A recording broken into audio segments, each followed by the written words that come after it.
दुनिया कोरोना में लगी है, लेकिन यूनिसेफ ने कहा है कि दक्षिण एशिया में कोरोना वायरस को रोकने के लिए लागू लॉकडाउन की वजह से बच्चों को जीवन रक्षक टीके नहीं लगे हैं या आंशिक रूप से लगे हैं। इससे क्षेत्र में एक और स्वास्थ्य संकट आ सकता है। इनमें से भारत, पाकिस्तान और अफगानिस्तान के करीब 45 लाख बच्चे शामिल हैं। टीकों का भंडार क्षेत्र के कुछ देशों में खत्म हो रहा है, जो खतरनाक है, क्योंकि यात्रा प्रतिबंध और उड़ानों के रद्द होने से आपूर्ति बाधित हुई है। इन टीकों को बनाने का काम भी बाधित हुआ है, जिससे और कमी हुई है। क्षेत्र में ऐसे ढेर सारे स्वास्थ्य केंद्र भी बंद हैं, जहां आमतौर पर टीकाकरण होता था। उन्होंने कहा कि टीकाकरण रोकने का कोई कारण नहीं है, बल्कि टीकाकरण जारी रखना अहम है।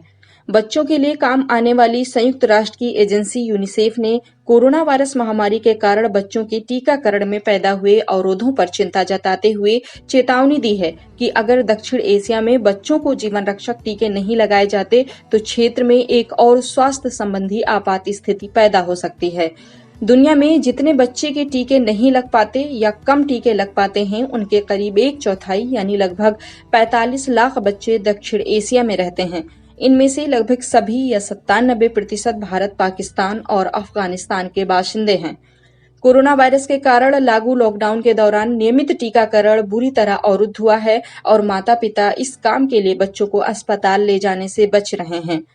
बांग्लादेश, पाकिस्तान और नेपाल के कुछ हिस्सों में खसरा और डिफ्थीरिया जैसी बीमारियों के मामले सामने आ रहे हैं, जिन्हें टीकों से बचाया जा सकता है। दक्षिण एशिया में ही अफगानिस्तान और पाकिस्तान 2 देश हैं जो दुनिया के उन देशों में शामिल हैं जहां से पोलियो पूरी तरह समाप्त नहीं हुआ है।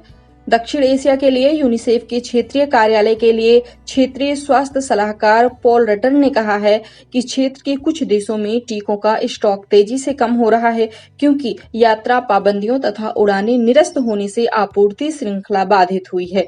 टीकों का उत्पादन भी प्रभावित हुआ है। यूनिसेफ ने कहा है कि यदि पूरे क्षेत्र में बच्चों को जीवन रक्षक टीके नहीं मिल पाते तो दक्षिण एशिया को एक और स्वास्थ्य आपातकाल का सामना करना पड़ सकता है। बता दें कि हाल ही में विश्व स्वास्थ्य संगठन और यूनिसेफ ने कहा था कि कोरोना वायरस संक्रमण के कारण टीकाकरण अभियान सीमित कर देने से दुनिया भर में 11.7 करोड़ बच्चे खसरा के खतरे का सामना कर रहे हैं। यूनिसेफ ने कहा था कि वर्तमान में 24 देशों से टीकाकरण का काम रोक दिया गया है।